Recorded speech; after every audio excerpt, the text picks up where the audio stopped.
Frustration, anger and uncertainty.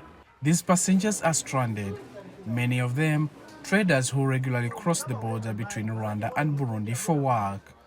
But now that the border has closed, it's having a major knock-on effect.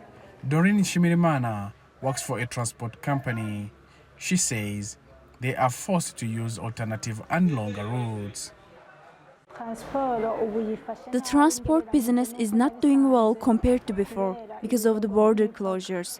Initially, we used to get many clients, more than 20 per day, but now they only come to ask about the situation and the itinerary.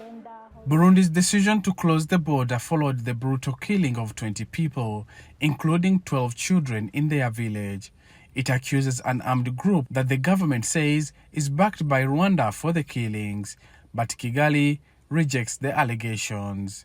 Gerard Havyarimana is among the survivors of the attack. He says he was shot in the arm before he escaped. They started shooting at us while we were laying here on the ground. I decided to get on my feet and ran behind the house. They continued shooting. Tension between Rwanda and Burundi goes back several years.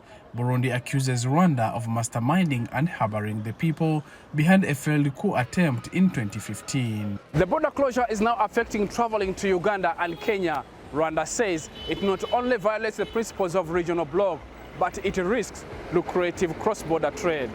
When Burundi reopened the border in 2022 after a 3-year closure, its exports to East Africa rose from $51 million in 2021 to $55 million in 2022. This is not a good decision because we lose in terms of our big project, program, which is funded by World Bank and the African Bank.